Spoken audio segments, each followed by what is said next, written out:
Good afternoon. This is a quick overview on standards-based grading for teachers who will be participating in our process next year.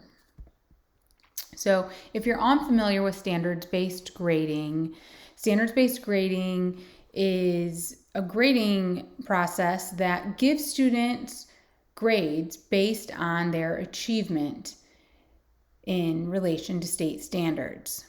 Students are not graded in content areas like math and reading, science, social studies, religion, on their behaviors, their levels of effort, how much homework they complete. Instead, they're graded based on their level of achievement. We have a large focus on mastery, and the process organically encourages formative assessments and differentiation.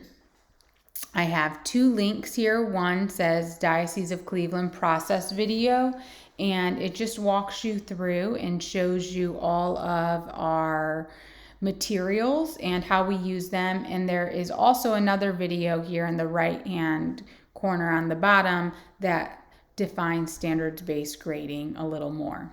This year we had 6 pilot schools that participated in our process, and they used materials that had been created starting in fall 2019. So in fall 2019, a group of teachers, along with the Office of Catholic Education, met to prioritize standards. I'll define that a little more in a moment.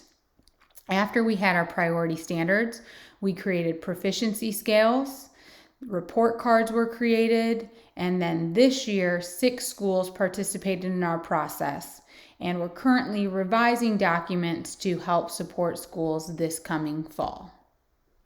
So if you're unfamiliar with a priority standards are the standards that are taught most often or spent more time is spent teaching priority standards than secondary standards, and more time is given to the assessment of these standards. When teachers were prioritizing our standards and saying, which standards do we spend the most time on? Which standards do we assess the most? Which standards are most essential for mastery? They used the criteria listed below. They looked at endurance, leverage, readiness, teacher judgment, and assessment. You can view this process video in the bottom left-hand corner to see a little more in depth on how that was done. And you can view all of our priority standards by clicking the link in the bottom right-hand corner. We also have proficiency scales that align to all of our priority standards. Proficiency scale lists the standard, and then it breaks it out into content areas. So 3.0 is the mastery learning progression. That is the goal. And it states what the student needs to do in order to master that standard. If they're not able to do that, we go down to 2.0, and there's some prerequisite content. And we also offer 4.0 content, which is for students who learn the 3.0 content quickly, or they come in already knowing it, and then they go to this 4.0, and it allows us to differentiate and meet all of our students' needs. It also allows for very objective grading, because a teacher can look and say, well, they can do part A of 3.0, but they can't do B. Then they go down and say they can do all of the 2.0 content. And so that tells us very clearly they can do 2, they can do part of 3, they have a 2.5. Or they know all of 3.0 content, so they have a 3. And this is an example of our grade card. It's difficult to see, but you can click the link and see it in Google. It gives every learning domain that is prioritized, and then it gives the priority standards, and that's where we report.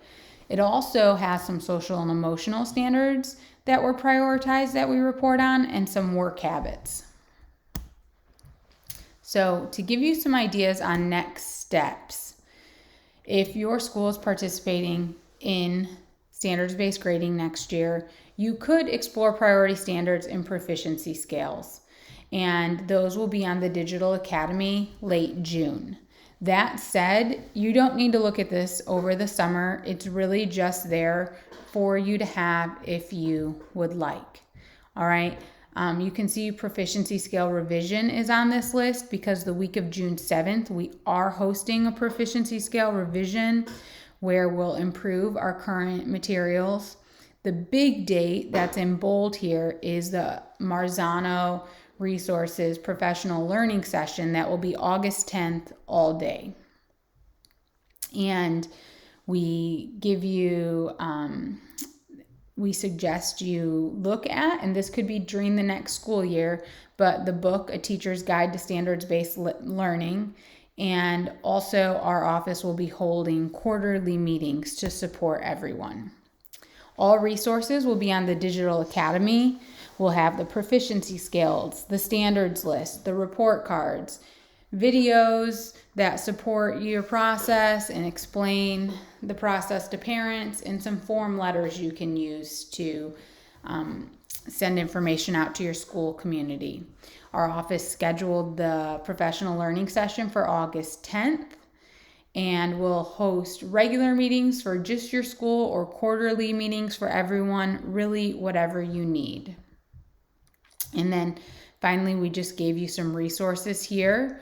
You'll see the SBG draft documents are not linked yet because they're getting revised the week of June 7th. There is the book study for A Teacher's Guide to Standards-Based Grading. There's a webinar on formative assessment. And then there's some other pieces that are just things to consider, but they're not necessarily highly recommended. One point we'd like to make is we know summer is approaching and we want you to enjoy your summer. All right, if you are jumping on to standards-based grading next year, that's fantastic. And we can spend time in August really diving in learning how to best implement it in your school. So enjoy your summer. We also just didn't want you to go into the summer in the dark and not have any idea of what will be given to you in the fall. And if you want to spend some time this summer looking at this, you're welcome to. Reach out to me anytime. My name is Monica Dietz, and my email address is mdietz@dioceseofcleveland.org. Thank you, and have a great summer.